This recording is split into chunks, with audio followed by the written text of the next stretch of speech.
Welcome to the Best Small Business Show. Today we're diving into the top 5 mistakes small businesses make with money. These mistakes can cost you time, of course, money, and even the future of your business. Oh, definitely. And Rich and I were talking just before we got on the show. Every person needs to do this before they do anything else. They need to learn this, right? These are not theoretical issues. They are real and they're costly. And here's the good news. They're fixable problems that we can see small business owners making every single day. Once you know what they are, you could just steer totally clear of them into the sunny part of the street. We'll break each mistake into 4 parts like we've done the last few weeks. First, what small business owners like you actually do, and often without realizing it's a problem. The second Yeah. thing is we'll talk about the impact that it has on your business. The third is how to fix it. And finally, BJ and I will wrap it up with 4 action items you can implement immediately. So let's get started. Okay, I'm starting it. Mistake number one, mixing personal and business finances. All right, this is the big one. This is the big one. Many small businesses owners just kick things off by using their own personal bank account for business stuff. It's kind of convenient, right? They just pay for business expense here and they deposit some income there. It's no big deal, right? Until it is. Yeah, BJ, you're right. Exactly. They might swipe their personal credit card for a business purchase or dump sales revenue into their personal checking account. It seems more straightforward when you're just starting out, but it's like mixing oil and water. It just isn't going to work. Yeah. And you ask, what's the impact? Well, when your personal and your business finances get tangled up, you don't see the real picture of your business's health. Are you profitable? How much have you actually been spending? Well, it's a guessing game. Plus, at tax season, I don't want to even say anything. It's going to be a nightmare. Try separating those expenses without losing your mind. You might miss deductions, or worse, you might cause a little bit of the IRS to notice you. And if you ever want to sell your business or apply for a loan, good luck proving what's what.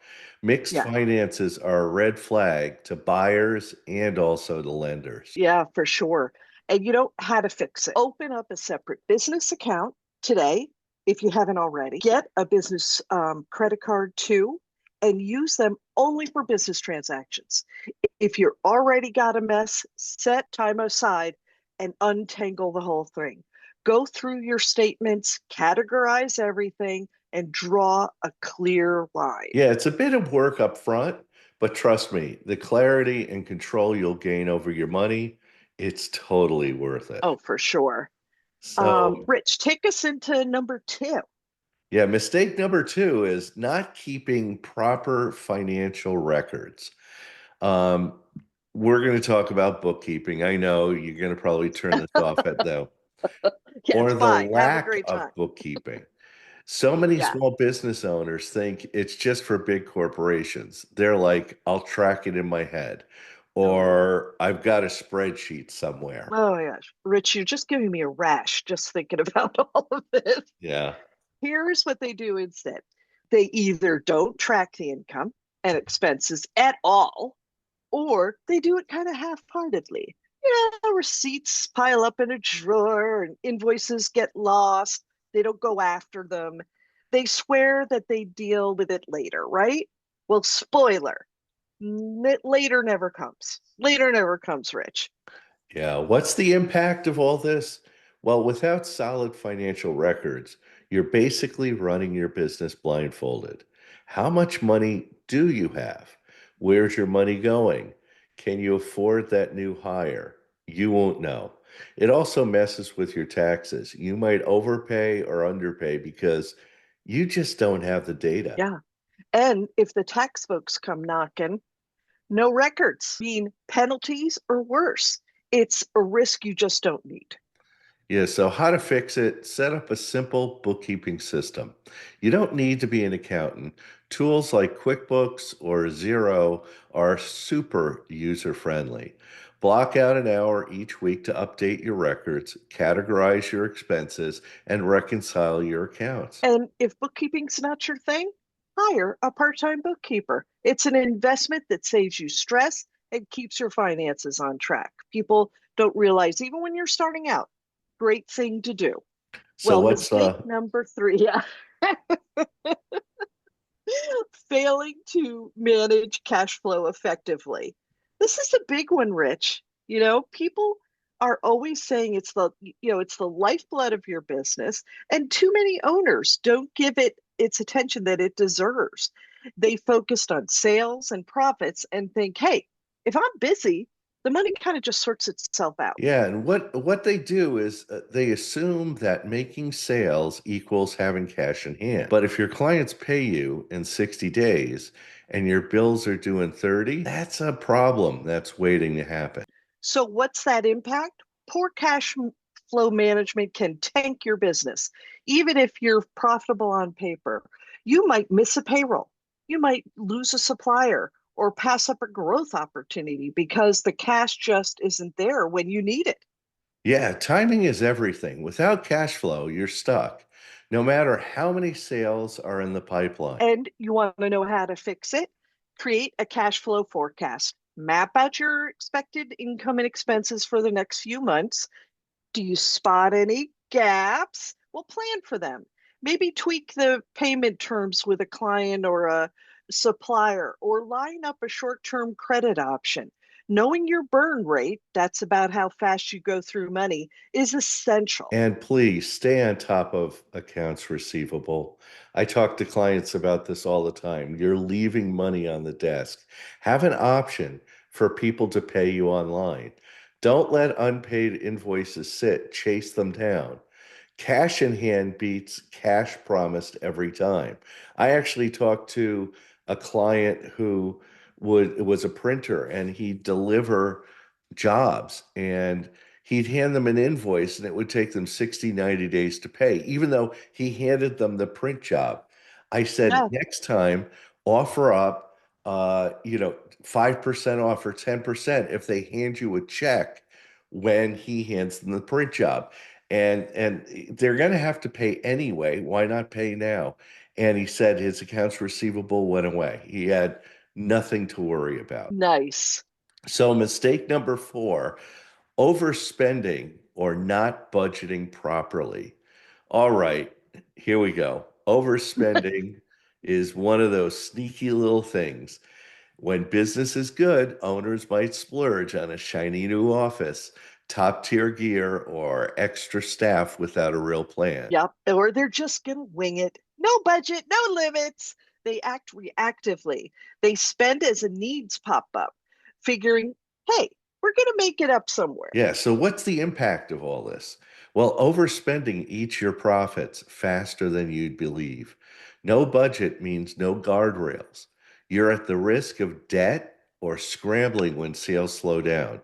And without a plan, you might blow cash on nice to haves instead of must haves that actually grow your business. It's like driving without a speedometer. You don't know if you're going too fast until it's too late. Oh, Rich, bad news. So, how to fix it? Make a budget and stick to it. List your expenses, set limits, and prioritize what's essential, like marketing or inventory, over flashy extras. Before any big purchase, ask, will this drive growth or is it just cool to have? And review those budgets monthly. Your business evolves, and so should your spending. So keep an eye on that. So, mistake number five, not planning for taxes and other obligations. Yes, last but not least, taxes and financial. Oh, this is the killer. Too many owners treat their income like it's all free to spend. They get to spend all the money. They don't set aside cash for taxes, insurance, and other big bills that just sneak up on them. Or they make decisions like hiring staff without understanding the tax hit. Then April rolls around and they're panicking. Oof. And what's the impact of it? Well, if they don't plan for taxes, you're looking at penalties, interest, and a mad dash to find cash that you just don't have. Ignoring other obligations like insurance leaves your business vulnerable to risks you can't even afford. And what's scary is it's a double whammy. Financial Yeah. stress now and bigger problems later. Oh my gosh. And how to fix it? Well, set a time, a chunk of every payment goes to taxes. So think 20 to 30%, depending on your situation. Put it into a separate savings account, talk to your tax pro to nail down what you owe and when. The timing is essential. And don't skip insurance. Whether it's liability or property coverage, make sure you're protected. It's cheaper than the alternative. We have four action items. You could start right now. Okay, so here's what you can do today to avoid these money traps. Number one, open a separate business bank account if you haven't yet. It's step one to clean finances. And set up a basic bookkeeping system this week. Even a spreadsheet works. Just start tracking consistently. And number three, create a cash flow forecast for the next 3 months. Spot any shortfalls and plan how to handle. And four, look at your last quarter spending. Where did you overspend? Use that information to build a budget for the next quarter. Excellent. So these mistakes, they're common, but they're not inevitable. Get a grip on your finances and you're setting your business up for the long haul. Money management isn't just dodging disasters, it's about unlocking growth and stability. Get it right, and your business will thank you. And thanks for tuning into the Small Business Show. Put these tips to work and you'll be on your way to financial success. And as we just jump into March and start to looking for that beautiful spring, many of you might be pondering, hey, how can I take my business to the next level? Especially if you have 25 to 100 employees. It's a common challenge, but that's where Rich G comes in.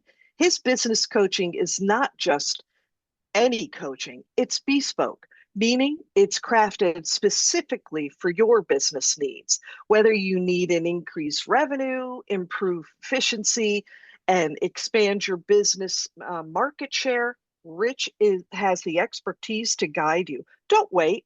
Visit richg.com to start your journey towards business success. Small business owners, don't just settle for mediocre marketing. Let's make it remarkable. My podcast partner, BJ Flagg at New Renew, is your partner for success.